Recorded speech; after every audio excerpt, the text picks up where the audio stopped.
What's up, Sooner Nation? Welcome to the SI Sooners Podcast. Man, we got some good stuff today on the old Zoom with Ramondre Stevenson and Ronnie Perkins. Yes, plus, I thought some really good stuff from the Sooners' two captains. And where can you find that content, Parker? Well, John, it would stand to reason that seeing as how we're here on the SI Sooners Podcast, we would be advocating for you to head over to SI Sooners, allsooners.com, to check everything from today and from this weekend, and check it all out. Give it all a look over, because there's been plenty of interesting stuff from both the players and the coaches this week, and there should be plenty more as we get closer and closer to game day against Kansas and as we progress into the final month of the Big 12 season. Absolutely. Couldn't agree more. SI Sooners, allsooners.com. Check it out. Content loading up there all the time. I'm John Hoover. I'm in Tulsa. That's Parker Thune. He's in Norman. Thanks for listening once again to the SI Sooners Podcast. And, of course, everybody who's watching on my YouTube channel, thank you guys, too. We are a Sports Illustrated Network affiliate. What would be great for us, very helpful, is if you could give us a like, a comment, a rating, or just share the SI Sooners Podcast on social media. It really helps. Really does help little guys like us. So, okay, Parker. Sooners got out of Lubbock largely unscathed, I think we can say. They got their best defensive player back. They got their arguably best offensive player back, except for maybe Spencer Rattler, maybe. We'll see. And you know what? They're back home this week, literally for the first time in 6 weeks. On Saturday, it will be, I couldn't believe this, exactly 6 weeks since they played in Norman. I don't know if that's ever happened in school history, and Lincoln Riley said the exact same thing this week. What chance, Parker, does Kansas have of springing a trap this week? John, I hate that this is even a question because there's literally no chance. There is literally no chance that Oklahoma doesn't win this game on Saturday. I would literally bet my life on it because, look, Kansas is a bad enough team with Puka Williams. Without Puka Williams, what do they have left? What is their recourse if not to hand the ball off to Puka Williams? So, we saw Kansas in Lawrence last year become the first team all season to score on Oklahoma in the first quarter, and that was about as far as they got. I don't even know if they get this far this Saturday. So, look, for all intents and purposes, this is a bye week. It may not be designated as one on the schedule, but believe me, you will see the second team in very early in this game, no later than the third quarter. It's going to be a romp for Oklahoma, and that's no disrespect to Kansas or the direction of the program under Les Miles. The reality is that program has been mired in the cellar of the Big 12 for the last decade, and they've got some work to do. They've got a lot of work to do to dig themselves out of that hole. And so, although they have a great guy for the job in Les Miles, he's still working with David Beatty players, right? And there's always going to be some time before you start to see some turnover and you get a coach that is able to get his recruits in and change the direction of the program. But it's pretty clear that that's not happening for Kansas, at least not this year, as they head into this game 0-7. Hey, now, Velton Gardner is a good running back. Andrew Parchment is a good receiver. Yeah, no, it's not going to happen. There's a reason, Parker, that when we got whenever we get Lincoln Riley, or used to be Bob Stoops at the weekly press conference, right, for Kansas week, there's a reason that nobody asks any questions about actually playing Kansas. Well, one or two people do, but usually it's because it's just a massive beatdown waiting to happen. It's a one-sided game. It's a stepping stone for the Sooners' ultimate goals. What this game means, it's to me, it's just a means to an end for OU. The end, of course, being next week's open date for now, then the showdown with Oklahoma State, then finishing strong down the stretch. OU thinks, or I should say OU hopes, that finishing strong down the stretch will be good enough to get them into the Big 12 championship game. I think it probably will also be good enough. If they beat Oklahoma State, finish in a three-way tie with the Cowboys. Check my math here, Parker, as I go. If they finish in a three-way tie with the Cowboys, or let's say Iowa State, all three teams are 7-2 in Big 12 play. Here's your scenario in there. OU loses to Iowa State, right? Iowa State lost to Oklahoma State, and, of course, Oklahoma State would, in this scenario, lose to OU. OU's lost to Kansas State, and OSU's lost to Texas complicate things a little bit. So if you're OU, here's what you really need to have happen. Of course, you need OU to win out. That's the first thing. You also need, probably, or you would like, Iowa State to win out. Okay? those two things, I think, give Oklahoma the Big 12 championship game. OU versus Iowa State. Both teams would be 7-2. I think Iowa State would be the regular season champ. OU would be tied for Oklahoma State for second. In this scenario of Iowa State winning out, they would be 8-1, so they would be the regular season champ. But OU would hold the tiebreaker with Oklahoma State. Also in that scenario, I think you're going to need Kansas State to lose at least once to fall to 7-2, maybe more. But you don't want to get in some funky tiebreaker with Kansas State, in my opinion. So you know what? You need them to finish with 3 losses. That probably shouldn't be too hard, as they are in the tank offensively. Their quarterback situation is a mess, leaning on a true freshman. They're at Oklahoma State this week, I think, at Iowa State on November 21st, and Baylor on November 28th, and then Texas on December 5th. So I'm guessing there's at least 2 losses for K-State in that run. So in all probability, it's a long way of saying, first of all, if OU doesn't win out, guys, they're not in the Big 12 title game. They don't belong in the Big 12 title game, and that's the end of that discussion, and this year's a big, fat, ugly reload, right? So I think we all agree on that. But in all probability, if OU does win out, they're going to be playing on, is it December 19th? December 12th or December 19th? Haven't really figured it out yet. For their 6th straight conference championship. And Parker, for this team in 2020, that's an awful good consolation prize. Yeah, it is, John. And, before I dive into that, I just want to add one final thing on Kansas, kind of piggybacking off what you said. You know how Lincoln Riley typically leads his press conference with, we're excited to play a really good so-and-so team, regardless of who it is. We didn't even get that from Riley this week in regard to Kansas. So not even he can find something nice to say about the Jayhawks at the moment. But no, this reminds me a lot of 2008, John. If you remember that season, you had Oklahoma, Texas, and Texas Tech all having beaten each other in some form or fashion, all coming down to the wire in the race for the Big 12 championship with one single loss. So there was a lot of chaos at the top there regarding who was going to get to the Big 12 championship, who was going to win the Big 12 championship. And of course, back in those days, when the BCS was still a thing, it was, okay, who's going to go represent the Big 12 in the BCS? And so this has those same kinds of undertones this season, John. And yes, what you said is 100% correct. Oklahoma should be rooting for Iowa State to win out. That makes it a lot easier for them because, look, Kansas State is a crippled team right now without Skylar Thompson at the helm. We saw that last week when West Virginia wiped the floor with them. So if Iowa State takes care of business and they hold on and they win out, then all Oklahoma has to do is dispatch Oklahoma State, thereby claiming the head-to-head tiebreaker there, and they're taking on the Cyclones in Jerry's World in December. But there's a lot of different ways that this can play out, John. There's a lot of different ways these dominoes can fall. And we have to acknowledge, to a certain extent, it's out of Oklahoma's hands. All they can do is just win the 4 games in front of them. But regardless of how they look in those 4 games, there's no eye test here, right? It's all objective. The Big 12 standings are going to determine the 2 teams that are playing in Dallas for the Big 12 title game next month. And so Oklahoma just has to win. That's all they can do. And they're rooting for Iowa State. That's what it comes down to. That's the easiest path for the Sooners, is simply for Iowa State to keep winning, for Kansas State to keep losing, for the Sooners to do what they got to do to get past Kansas, Oklahoma State, West Virginia, and Baylor, which, with the possible exception of Bedlam, they shouldn't have too much trouble doing. Couldn't agree more. I mean, how likely is it that Oklahoma can win out? I think it's pretty likely. I know every year is its own little entity, and past performance and all that does not indicate future results, blah, blah, blah.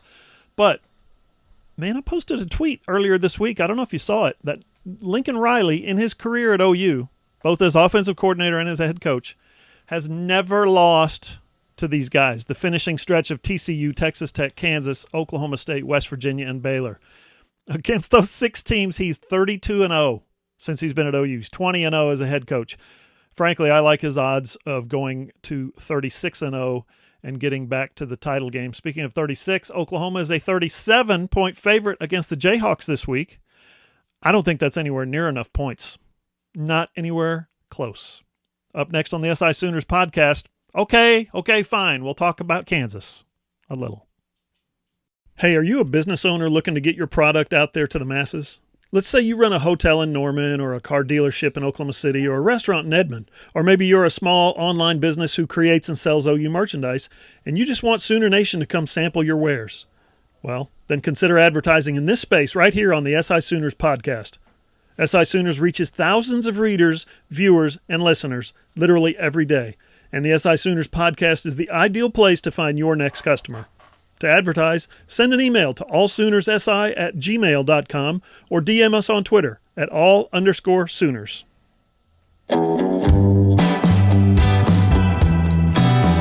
Follow SI Sooners on Twitter at all_Sooners. Find Parker at Parker Thune, and I'm at John E. Hoover. Our website, allsooners.com. Parker, I got the bad news today. I don't know how to break it to you. We're no longer the number one college website on the Sports Illustrated affiliate network. We are, as of today, number 2. Alabama took over the top spot for October, but that's only because Nick Saban got COVID and blew their site up. I mean, you know, it is what it is. Anyway, it's all free, no memberships, no subscriptions, no credit cards, and please don't forget, if you're enjoying this podcast on the traditional platform, you can always check it out on my YouTube channel, John Hoover Media. Parker, I think I've said this before. I like Les Miles. A lot of Sooner fans don't like him, and part of the reason is he talked trash and beat him 2 years in a row. But I like him. I like him a lot. Way back when I covered Oklahoma State in 2002 and 2003, this guy actually moved the start time of one of his press conferences, I think before the Cotton Bowl in 2003, if my memory serves. So I could watch my little 6-year-old daughter in her ice skating show.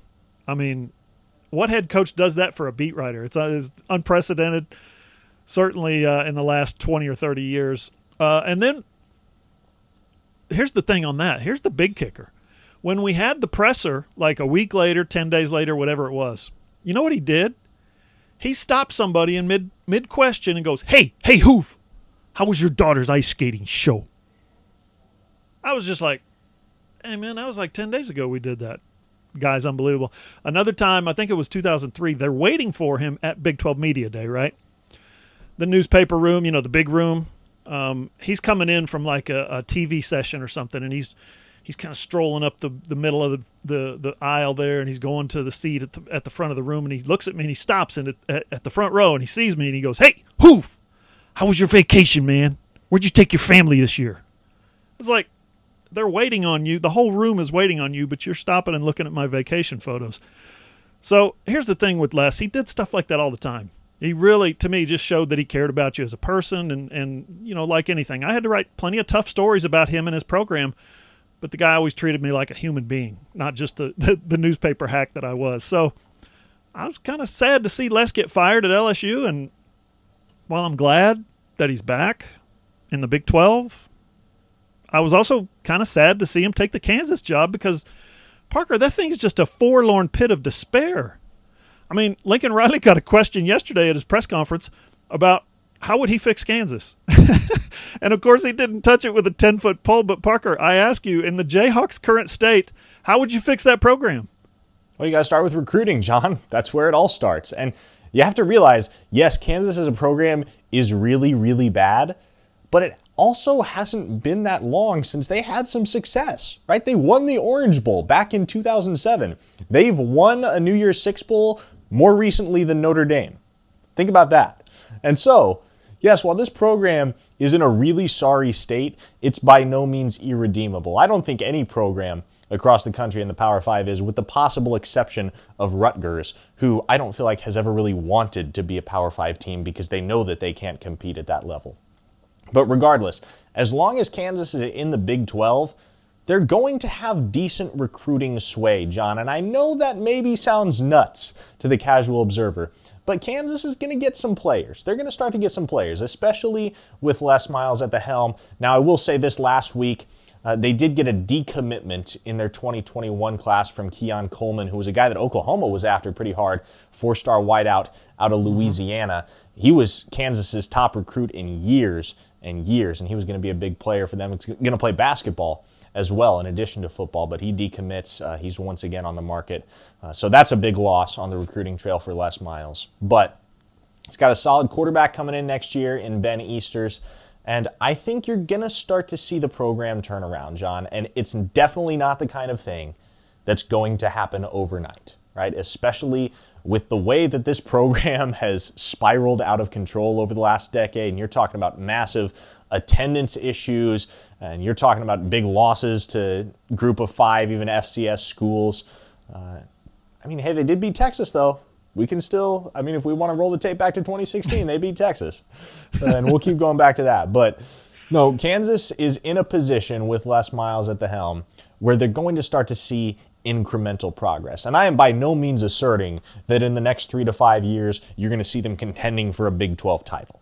I don't think that even is the goal for Kansas at this point. Their goal is to just get back on the cusp of bowl contention, get back in the picture, and lose the stigma that has become associated with their football program.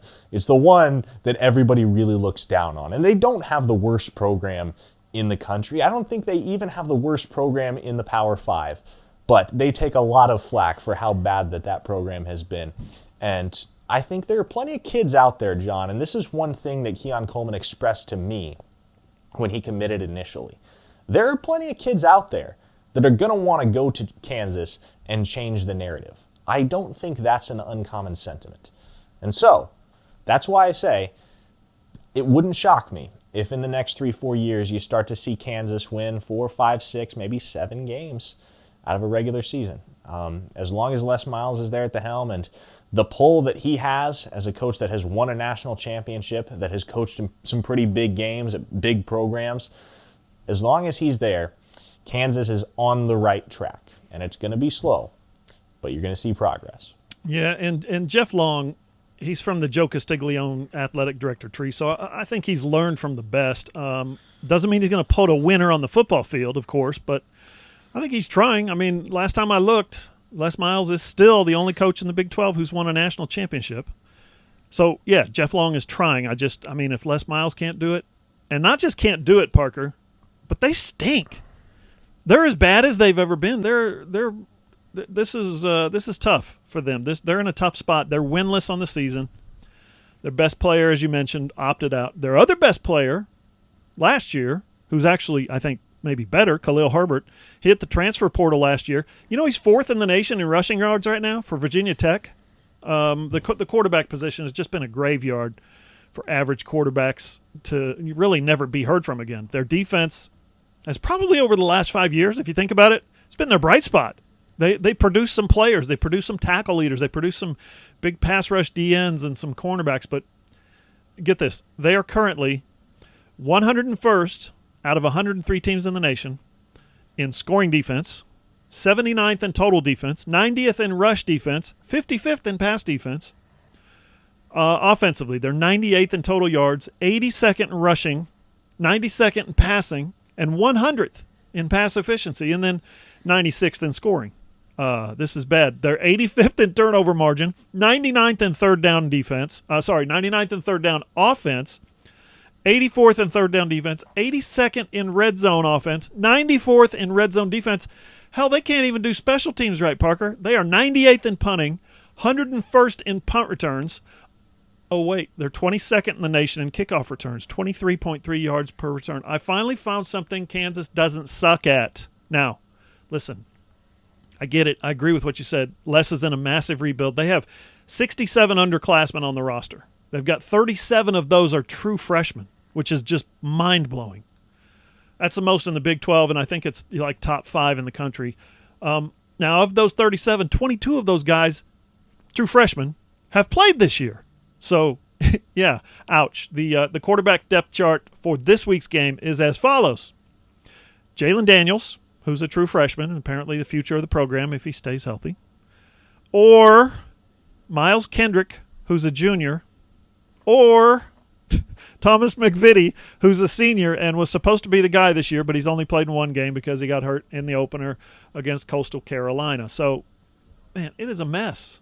Daniels got the call last week against Iowa State, but then you see Miles Kendrick come in, and he played in that game as well. So it's not like they've got it settled. Parker, Kansas hasn't beaten Oklahoma since 1997. Let's talk about what Oklahoma can look forward to in this game then. The floor is yours. I mean, they can look forward to getting a lot of guys action, John. That's about it.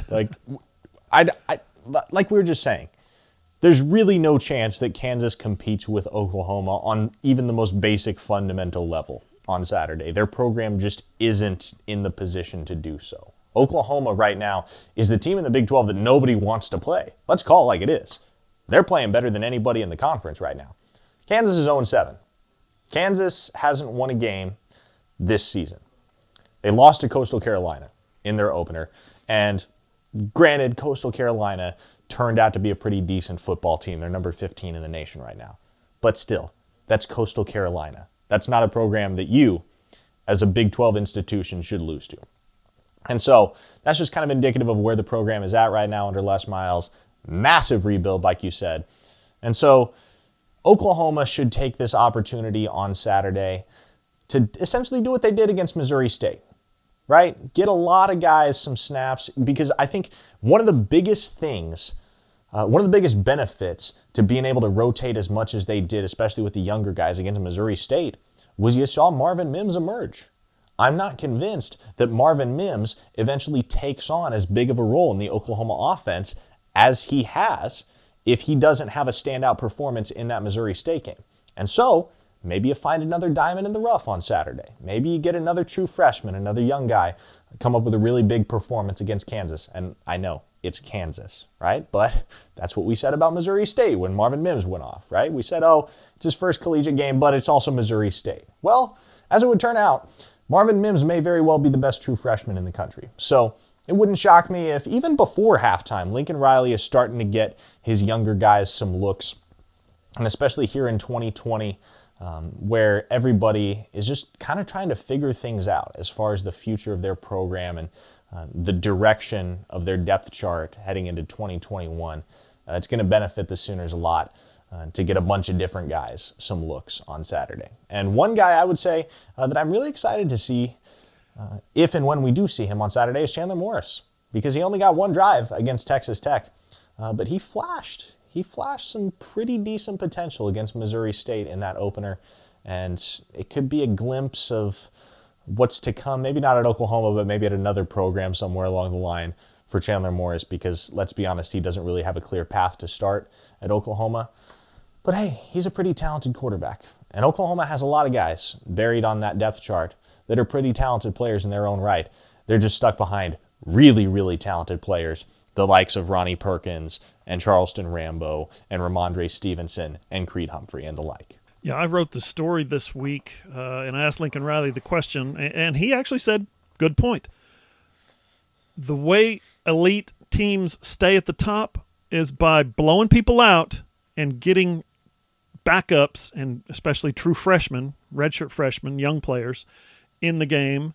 And then when those guys play, they get better and better and better every time they play. And pretty soon the senior class has graduated, and here comes this freshman class, and they're playing at a high level.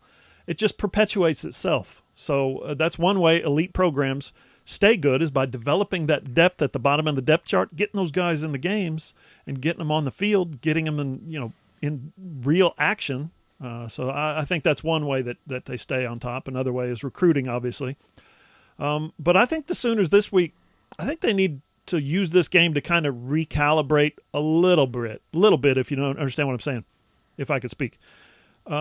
Basically, keep doing what you're doing. Keep emphasizing the little things. The coaches are doing a great job getting guys to just kind of handle their business, play smart. I mean, they cleaned up the penalties last week, which was good. Stuff like that needs to continue. Keep taking incremental little movements, little growths. So this is important. But after this, think about it. You get that open date, then it's 3 straight weeks of championship November. Lincoln Riley's never lost a game in November as a head coach. And with Oklahoma State coming to town in 2 weeks, then the trip to Morgantown, then Baylor comes to Norman.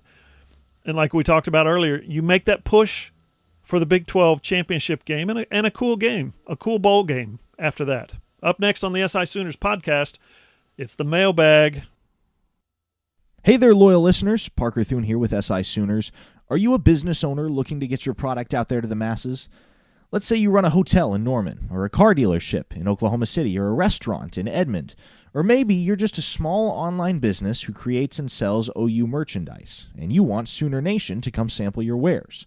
Consider advertising in this space right here on the SI Sooners podcast. SI Sooners reaches thousands of readers, viewers, and listeners literally every day, and the SI Sooners podcast is the ideal place to find your next customer. To advertise, send an email to allsoonersi@gmail.com or send us a direct message on Twitter at @all_Sooners.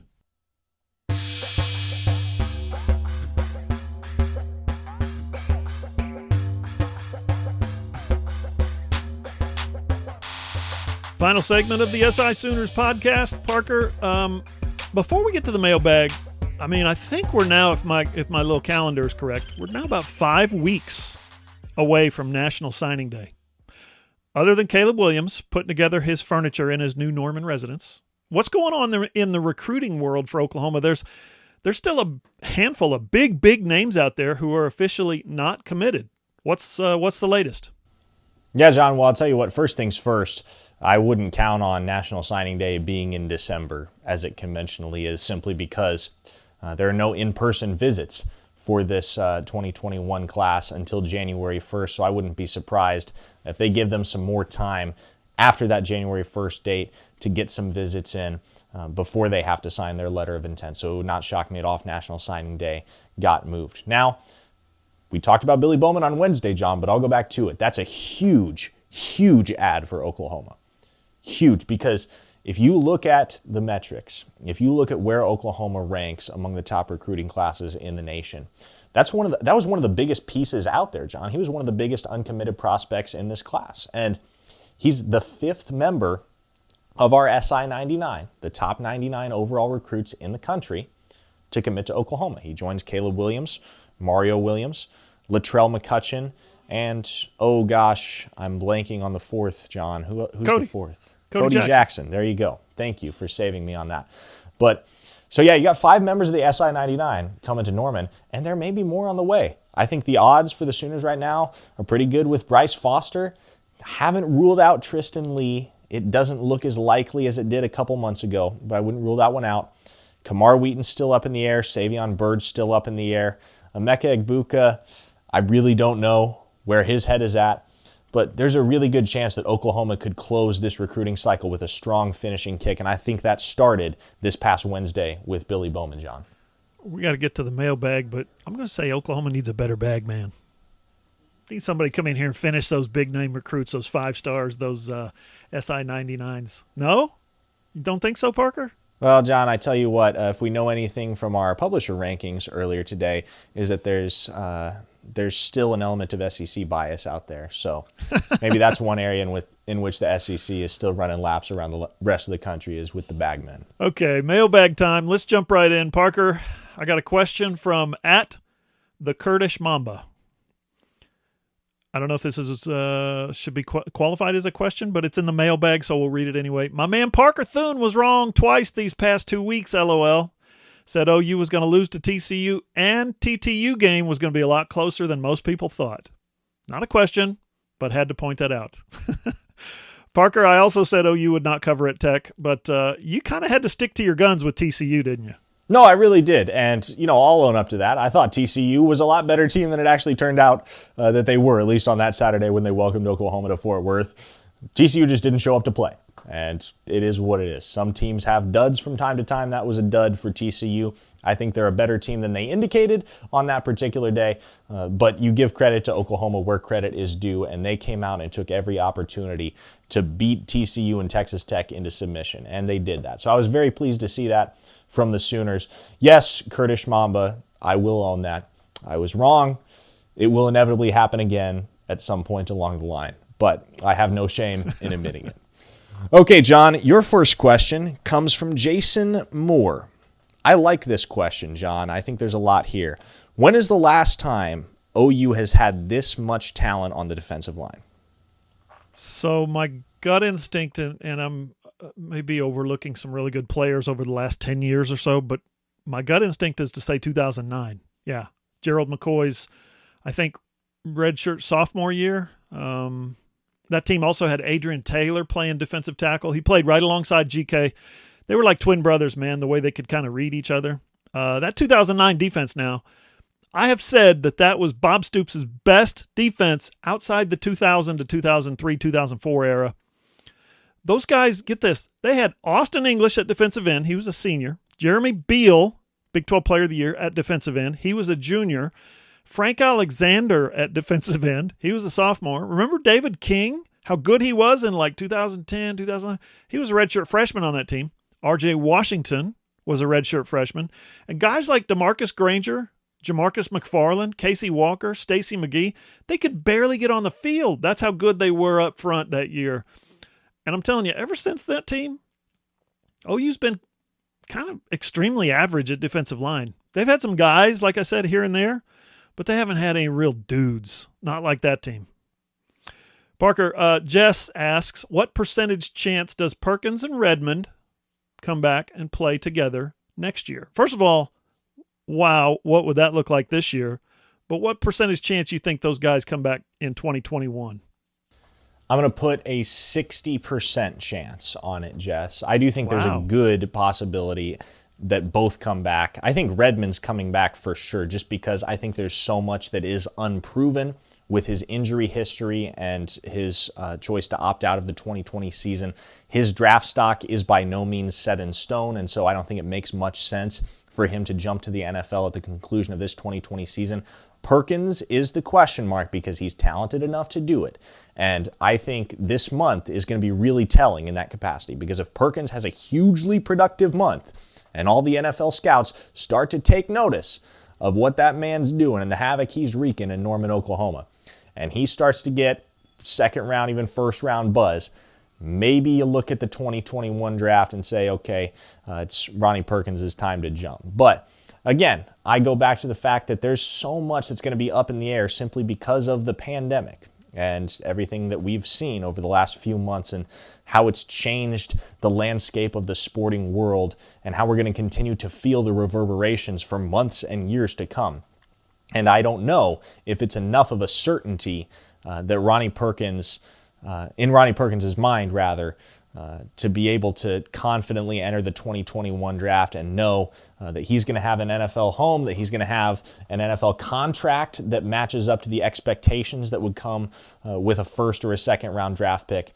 And so for that reason, I think there's a very good chance that Perkins comes back and joins Redmond on the defensive line again in 2021, just because I think it gives him another opportunity to cement his draft stock. And barring injury, he's going to continue to rise. Sorry, I'll just add real quick. I think Perkins is a long shot. I think he's gone to the NFL as quickly as possible. Fair enough. All right, John. Your next question comes from a user whose name is Reed, I suppose. His screen name is Never Squib Kick. Respect, my man. How many teams among the top 25 would you pick OU to beat right now, John? How many? Okay, so I'm picking OU to beat the rest of the top 25. We're talking OU right now coming out of Lubbock, Texas.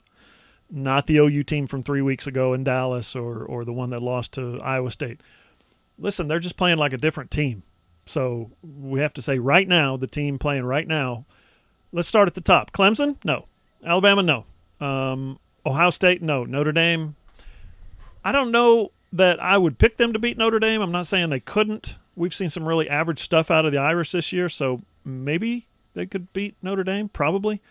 Georgia, no. Cincinnati, I'd take OU there. I like Cincinnati, but not to beat OU. Texas A&M, number 7, I think, in the country right now. Yes, I would take OU against the Ags. Florida, I'm not sure about the Gators. I think if Florida gets some quarterback play of any kind, they're awful good. BYU, I think that'd be fun. I might take BYU in that one. Wisconsin, they played one game. Who knows? Miami at number 11. That's a good one. Miami, I'd probably take Miami, but I haven't really studied them very closely.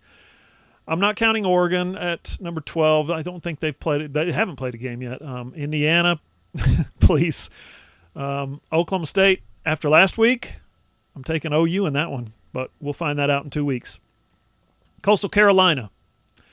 Why would you ever count out the Chanticleers? No, they're not going to beat OU. Marshall, I think, is 16. No. Iowa State is number 17. Well, now see, that's a problem. Again, we might get that one down the line. SMU, no. USC, haven't played yet. Boise State, no. Texas, no. Michigan, fraud as usual. I shouldn't snicker about Texas. They took OU to 4 overtimes and they almost beat, or they did beat Oklahoma State. Auburn, no. Liberty, no for Liberty. So there you go. I hope you tallied that up because I went too fast to even think what I was doing at the time.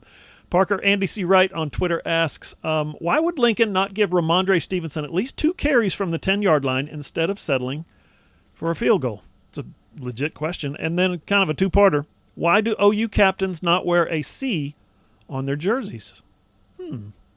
Well, John, on that second question, you might have a better answer than I would. I actually don't know. I have not. It's never occurred to me. I haven't even thought about that. Honestly, I have not even. I realize now in hindsight that that's the case. They don't wear a C, but I've never. That thought has never crossed my mind. So if you have any insight there, John, feel free to offer it. But in terms of Riley's play calling inside the 10, look, I don't question it anymore. The man knows what he's doing. Sometimes those kinds of things backfire on him, but for the most part, I think Lincoln Riley has earned the benefit of the doubt. And I know I was pretty heavily critical of him for some of his play calls in the red zone, specifically in the Texas game earlier this season. But hey, the guy's a mastermind, and if you want to go back to that Texas Tech game, Ramondre Stevenson's still getting reacclimated, right? And so the Sooners had him on a pitch count as it was, and they weren't looking to overwork him. Look, if they wanted to get Ramondre Stevenson 6 or 7 touchdown runs in that game, they very well could have. Right, but they were easing him back into action. That's the reason why they got down to those goal line situations. And you saw TJ Pledger get an opportunity. You saw Seth McGowan get an opportunity. Heck, you saw Mikey Henderson get an opportunity. Look, Ramondre Stevenson is the best back in that backfield, no question. And if that was a game at any point, you can bet that he would have been the one getting the crunch time carries. But as it was, there just wasn't any need for it. So that's where I'm at with the whole situation, and I think as you continue to see this next month and the remainder of the Big 12 season play out, you're going to see Ramondre Stevenson's workload start to ramp up because they want to continually establish the running game, and Stevenson is the guy to do it, more so than Pledger or McGowan. All right, John. Final question for you from Jeff Lawrence. The question is, the next Dupree, and John, I don't know, you might be getting a different vibe than I am here, but I would assume he's referring to Marcus Dupree. He's referring to Marcus Dupree, and I think he's talking about Ramondre Stevenson here. And the answer is no. In fact, the answer is always no. No. There will never be another Marcus Dupree. He was, listen, without a doubt, the most physically gifted football player we have ever seen. Ever seen in the history of the sport. Most physically gifted. He was better than Bo. He was better than Herschel. And you got to realize, I love those dudes. Bo Jackson and Herschel Walker were gods to me. Marcus was better. He's better than Jim Brown. He's better than Barry Sanders. Don't argue with me. He was. Not as elusive. Way more powerful. He's better than anybody you can think of, and I'm dead serious about that. I just wish he and I are about the same age, so I was like finishing high school when he was a freshman in college. I wish when he was 18 years old he'd had the head to match his body. I've become friends with Marcus over the years, and as I've gotten to know him, he's just such a nice guy, a wonderful person, a sweet, sweet man. He is kind, thoughtful, funny, but it tugs at your heart to know this guy was almost literally the most gifted running back that has ever lived, and circumstances in his life just took it all away from him before any of us really got to see him realize it. And it's sad. It makes me sad every time I think about it. I like Ramondre as a running back. I've said it since week 1 that he's the best running back on the roster. I think he's even better than Kennedy Brooks and Trey Sermon. He's a guy that's going to play a long time in the NFL. I really believe that. But I think he's the best OU running back since Rodney Anderson for sure, maybe even Samaje and Joe Mixon, but he's not on Marcus's level, and frankly, nobody is. Our next podcast drops Sunday. Listen to the SI Sooners podcast on iTunes, Spotify, Google, iHeart, or wherever you get your podcasts, or on your Amazon-enabled device. Just say, Alexa, play the SI Sooners podcast, please.